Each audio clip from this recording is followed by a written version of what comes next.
समादरणीय धार्मिक सज्जन वृंद, वेद के अंदर ईश्वर को वृत्रहा बताया है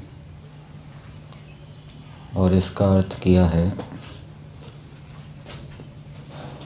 कि परमेश्वर वृत्र को मारने वाला है, अर्थात जो बुद्धि के ऊपर आवरण डाल देता है उस पाप का हनन करने वाला परमेश्वर है। मेघ को भी वृत्र कहते हैं क्योंकि मेघ सूर्य के ऊपर आवरण डाल देता है, सूर्य को आच्छादित कर देता है। इसी प्रकार से पाप भी हमारी बुद्धि को, हमारे अंतःकरण को आच्छादित करते हैं और फिर हमें बुद्धि रूपी नेत्र से ठीक दिखाई नहीं देता।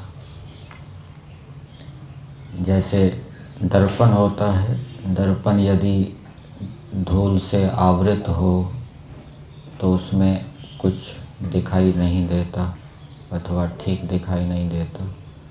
इसी प्रकार से हमारा अंतःकरण पाप कर्म करने से, हिंसा, असत्य आदि का पालन करने से मलिन हो जाता है, बुद्धि मलिन हो जाती है। और फिर बुद्धि के मलिन हो जाने पर हम जो कुछ भी सुनेंगे, अच्छी बात भी सुनेंगे, अच्छी बात भी देखेंगे, तो वो समझ में नहीं आएगी, स्पष्ट नहीं होगा, बोध नहीं होगा। मलिन बुद्धि से हम जो चिंतन करेंगे उसका भी हमें बोध नहीं होगा, यथार्थ ज्ञान नहीं होगा और उल्टा ज्ञान भी हो सकता है। जैसे हम आँखों से देखते हैं, आँखों से देखने पर उल्टा ज्ञान भी हो जाता है। रस्सी को सांप समझ लेते हैं अथवा दूर सड़क के ऊपर पानी मान लेते हैं कि पानी है, लेकिन वो पानी नहीं होता, मरी मरीचिका होती है। इसी प्रकार से बुद्धि पाप के कारण मलिन हो जाती है और ईश्वर पाप का हनन करता है, अर्थात अंदर से ऐसा ज्ञान विज्ञान देता है जिससे कि पाप से घृणा हो जाती है। पाप से घृणा हो जाने पर, अच्छे कार्यों के करने पर बुद्धि अच्छी चलती है, ठीक चलती है। पहले भी मैंने बताया, हिंसा आदि करने से, असत्य भाषण करने से, व्यभिचार आदि करने से बुद्धि बिगड़ जाती है और अच्छे कार्य करेंगे तो उससे बुद्धि ठीक निर्णय देगी। तो परमेश्वर पाप का हनन करने वाला है, पाप से घृणा उत्पन्न करता है। किसकी घृणा उत्पन्न करता है? जो उसके नियम अनुशासन का पूरी शक्ति से पालन करता है। परमेश्वर को वेद के अंदर, शरीर के अंदर जो रस रक्त आदि बनते हैं, रस रक्त आदि का वर्धक भी है। शरीर के अंदर जो खून बढ़ता है, रस बढ़ता है, इसको बढ़ाने वाला परमेश्वर है। ये भाषा का प्रयोग है, वैसे परंपरा से इसमें मूल कारण परमेश्वर ही है। परमेश्वर ने ऐसी व्यवस्थाएं शरीर के अंदर बनाई है जिससे कि जो हम अन्नपान आदि का सेवन करते हैं उससे रस रक्त बनते हैं, बढ़ते हैं और प्रगति को, वृद्धि को देने वाला भी परमेश्वर है। शीघ्र वृद्धि को प्रदान करता है। जैसे पौधे शीघ्रता से कब बढ़ते हैं? वर्षा ऋतु में। वर्षा ऋतु में कोई पौधा लगाया जाए तो वो शीघ्रता से बढ़ता है। इसी प्रकार परमेश्वर भी अपने उपासकों को शीघ्रता से वृद्धि प्रदान करने वाले हैं। वेद के अंदर कैसे कैसे प्रयोग किए गए हैं मंत्रों के अंदर, वो जब हम वेद का स्वाध्याय करते हैं तो पता लगता है। एक वेद के अंदर बताया गया है, वेद के मंत्र के अंदर, कि जो पृथ्वी है वो परमेश्वर की कीर्ति को बढ़ा रही है। पृथ्वी परमेश्वर की कीर्ति को बढ़ा रही है। तो इससे क्या संकेत मिल रहा है कि मनुष्यों को भी परमेश्वर की कीर्ति को बढ़ाना चाहिए। कीर्ति का मतलब क्या होता है?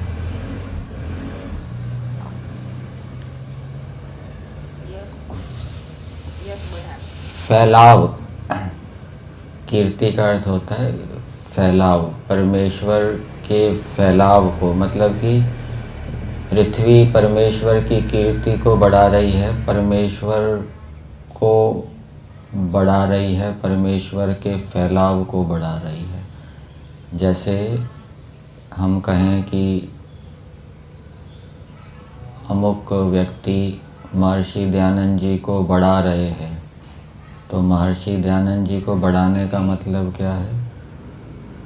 उनकी शिक्षाओं को अधिक से अधिक लोगों तक पहुंचा रहे हैं और अधिक से अधिक लोग ईश्वर महर्षि दयानंद जी की शिक्षाओं को जानकर उनके अनुकूल आचरण कर रहे हैं, तो वो व्यक्ति महर्षि दयानंद जी की कीर्ति को बढ़ा रहे हैं।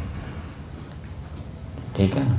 और ईश्वर की कीर्ति को बढ़ाना, पृथ्वी को छोड़ दीजिए, हम ईश्वर की कीर्ति को कैसे बढ़ाएंगे?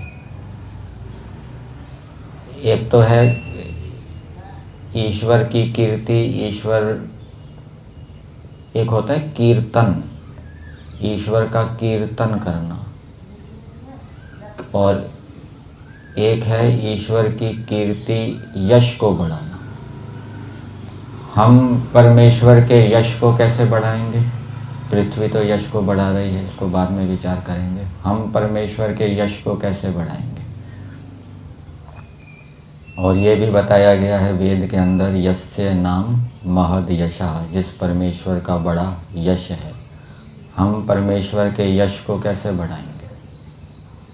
पाणिनि मुनि के विषय में आता है, उनका यश कुमारों तक, बालकों तक फैला हुआ था। मतलब कि छोटे छोटे कुमार भी महर्षि पाणिनि को जानते थे। तो हम ईश्वर के यश को कैसे बढ़ाएंगे? अधिक से अधिक लोगों को ईश्वर की जानकारी देना, ईश्वर के यथार्थ स्वरूप को बताना।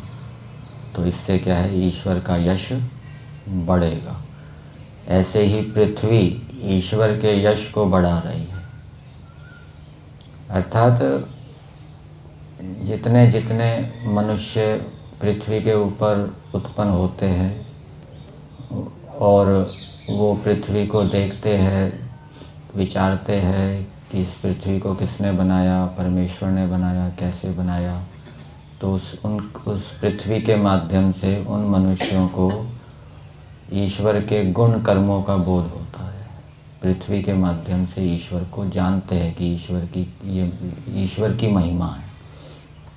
तो जितने जितने मनुष्य पृथ्वी को देखेंगे, विचारेंगे, जितने जितने वो ईश्वर को पृथ्वी के माध्यम से समझेंगे, उतना उतना क्या है? ईश्वर की महिमा बढ़ेगी। तो ईश्वर की महिमा को बढ़ाने में कारण कौन बन रही है? पृथ्वी बन रही है इस रूप में। तो ये उदाहरण दिया गया है कि जैसे पृथ्वी परमेश्वर की कीर्ति को बढ़ा रही है, वैसे हमें भी परमेश्वर की कीर्ति को बढ़ाना चाहिए। अर्थात अधिक से अधिक लोगों तक ईश्वर के यथार्थ स्वरूप को फैलाना चाहिए। अधिक से अधिक लोग परमेश्वर के यथार्थ स्वरूप को जानें।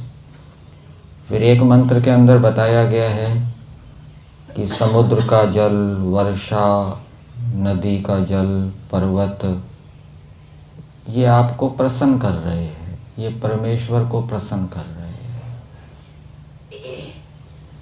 समुद्र का जल, पर्वत, नदियाँ परमेश्वर को कैसे प्रसन्न कर रहे हैं?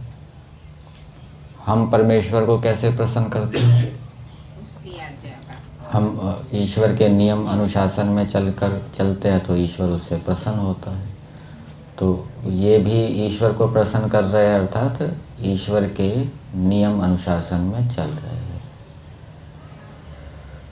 फिर एक दूसरे प्रकार का प्रयोग भी है कि आकाश, दिन, रात, मानसून, वायु, ये जो पदार्थ हैं ये परमेश्वर की स्तुति कर रहे हैं। आकाश, दिन, रात और ये जो मानसून वायु है या अंतरिक्षस्थ वायु है, ये परमेश्वर की स्तुति कर रहे हैं। तो जैसे ये परमेश्वर की स्तुति कर रहे हैं, हमें भी ईश्वर की स्तुति करना चाहिए। जैसे वर्षा, नदी का जल परमेश्वर को प्रसन्न कर रहे हैं, वैसे हमें भी ईश्वर को प्रसन्न करना चाहिए। जैसे पृथ्वी आदि परमेश्वर के यश को बढ़ा रहे हैं, हमें भी परमेश्वर के यश को बढ़ाना चाहिए। तो दिन रात, मानसून, वायु आदि परमेश्वर की स्तुति कर रहे हैं, इसका मतलब क्या है? हम ईश्वर की स्तुति कर रहे हैं, हम ईश्वर के गुणों का कीर्तन करते हैं, गुणों को जानते हैं, ये स्तुति कहलाती है। और दिन रात परमेश्वर की स्तुति कर रहे हैं।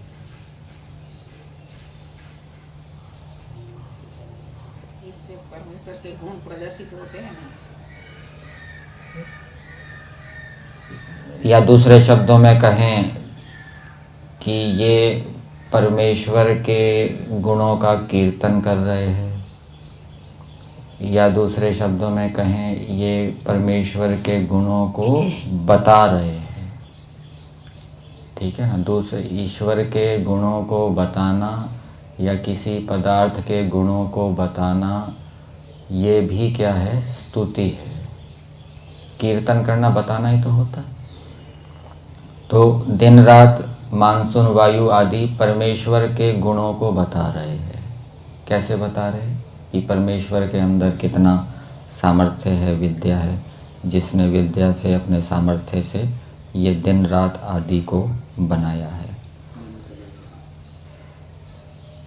तो ये परमेश्वर के विषय में वर्णन आता है कि हमें भी इनके समान परमेश्वर को प्रसन्न करना चाहिए, परमेश्वर की स्तुति करनी चाहिए, परमेश्वर के यश को बढ़ाना चाहिए और हमारी बुद्धि के ऊपर आवरण ना पड़ जाए अविद्या का, अथवा जो विद्यमान आवरण बुद्धि के ऊपर अज्ञान का या विद्या का पड़ा हुआ है, उसको यदि हमें दूर करना है तो हमें ईश्वर की आज्ञाओं के अनुकूल चलना होगा।